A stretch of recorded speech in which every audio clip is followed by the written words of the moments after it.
Le week-end prochain, la Super Formula reprend à Fuji et je me suis dit qu'après la vidéo sur la Super Formula de la semaine dernière, ce serait sympa de vous faire un petit guide histoire de suivre cette saison 2023 sans être trop perdu.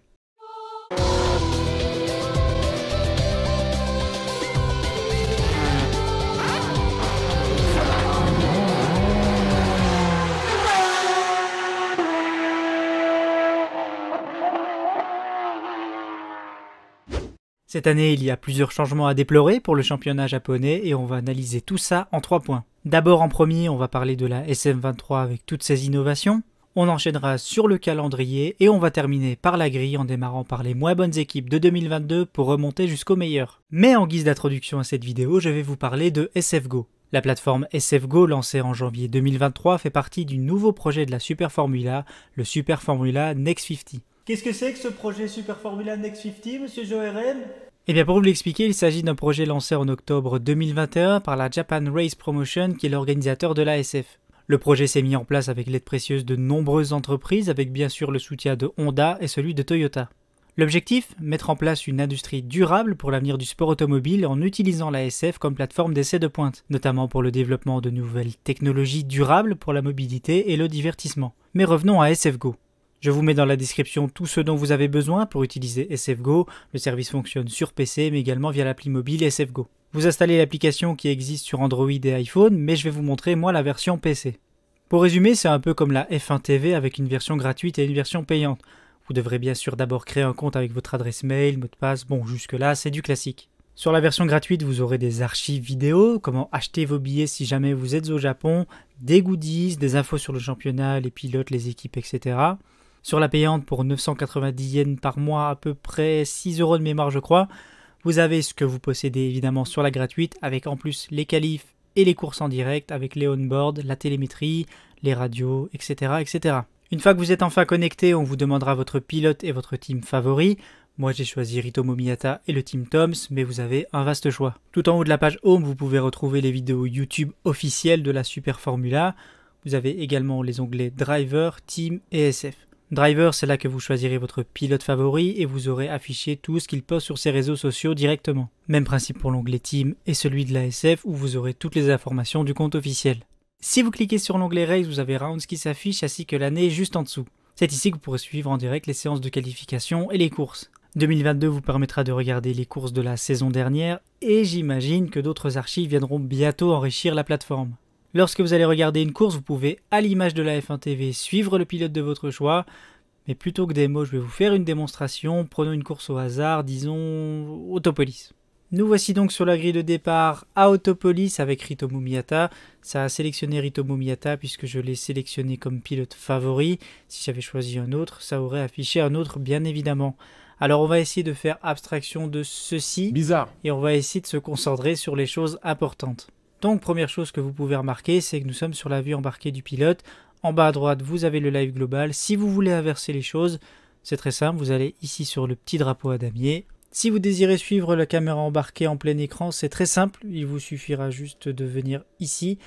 Vous recliquez une fois, ça va redimensionner l'écran comme vous préférez. Et ici, ça va vous enlever le plein écran et vous remettre le live global en bas à droite. Et maintenant, on va passer aux petites icônes que vous voyez au-dessus à droite et on va commencer par le petit trophée. Ça vous permettra simplement de suivre en temps réel l'ordre de la course, avec les écarts, avec les différents pilotes, dernier tour, meilleur tour, etc., etc. On poursuit avec ici le troisième bouton qui vous permettra d'accéder aux highlights.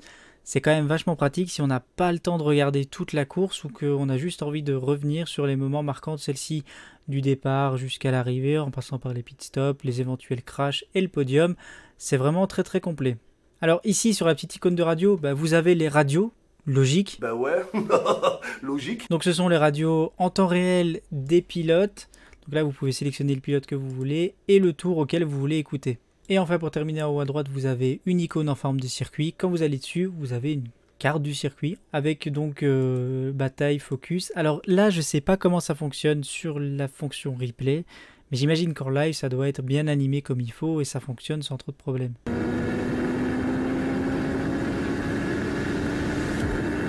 De toute façon, si vous voulez aussi avoir une vue du circuit, vous avez ici en bas à gauche une icône de circuit, vous cliquez dessus et vous avez la carte du circuit avec les différents secteurs. Maintenant, vous en doutez, sur le petit casque ici, vous pouvez choisir à nouveau de basculer sur la caméra embarquée. Vous avez le choix de changer de pilote, il vous suffit de venir en haut à droite. Vous allez sélectionner le pilote que vous avez envie de suivre. On va prendre Miyake. Donc voilà, donc là on est bien sur la vue de Miyake. Donc voilà, vous pouvez basculer comme vous voulez, c'est pas du tout un problème. Et c'est assez quand même rapide, donc c'est cool. Pour terminer cette démonstration, je vais vous parler de ce que vous avez ici au-dessus à droite. C'est un écran très très intéressant, vous pouvez suivre tout ce qui se passe en temps réel sur la voiture, les changements effectués par le pilote, etc. etc. La température des pneus, l'essence restante, le push to pass, voir où il en est de son utilisation, la vitesse enclenchée, la vitesse en temps réel, etc. Plutôt que d'en parler, je vais vous montrer comment ça fonctionne pendant quelques secondes avec Ritomo Miyata.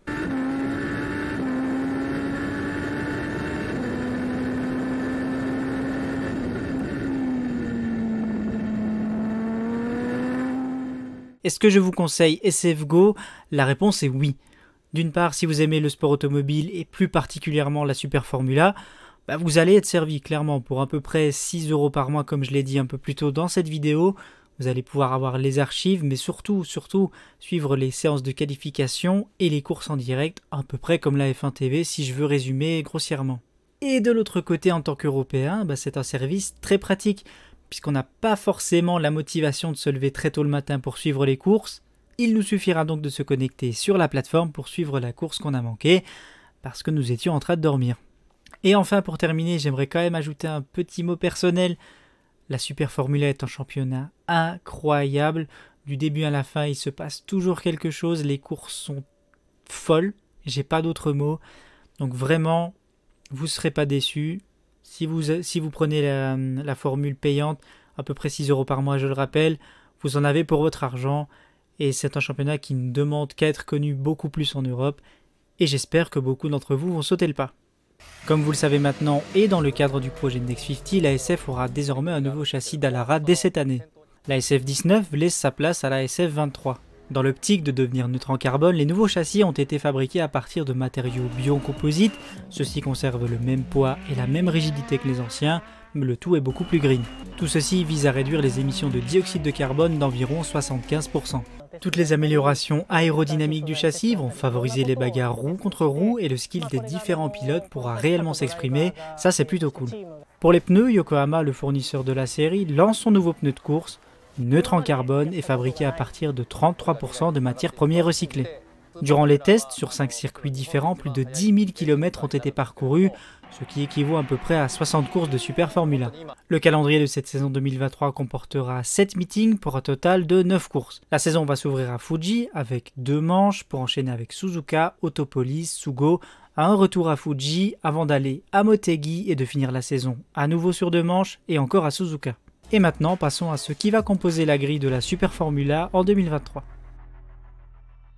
En 2022, l'équipe Docomo Business Rookie n'engagea qu'une voiture et elle n'aura pas vraiment marqué les esprits puisqu'elle n'a pas inscrit le moindre point. Cette année, elle engagera toujours une seule voiture et pour le même pilote qu'en 2022, Kazuya Oshima. L'équipe 3Band Drago Corse engageait également une seule voiture en 2022 et ce sera pareil en 2023. Après avoir scoré 3 points en 2022, on va retrouver Nirei Fukuzumi au volant de la voiture de l'équipe qui s'appelle désormais le 3Band Racing. L'équipe hongkongaise KCMG a marqué 19 points en 2022, cette année on prend les mêmes et on recommence avec Yuji Kunimoto et Kamui Kobayashi. 9e au classement en 2022 avec un seul pilote, le B-Max Racing passe à 2 cette année. Nobuharu Matsushita, vainqueur à Suzuka lors de la 3e manche en 2022, sera désormais épaulé par le rookie Raoul Ayman, champion de la formule régionale américaine. 8e l'an passé, le PMU Serumo va conserver son line-up composé de Chotsuboy et de Sena Sakaguchi. Le Team Go a signé 2 3e places dans la série en 2022 avec Ren Sato et Atsushi Miyake. Ren Sato quitte l'équipe pour rejoindre le TCS Nakajima Racing, tandis que son équipier Miyake, lui, quitte carrément la série. L'intersaison a été particulièrement chargée pour l'équipe puisqu'elle a perdu le soutien de Red Bull qui est parti rejoindre le Team Mugen.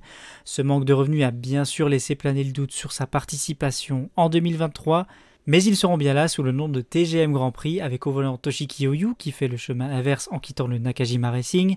Pour l'épauler, le rookie turc Cem Bolukbazi arrive de la F2. Pour l'anecdote, il sera également le premier turc de l'histoire à rouler en Super Formula.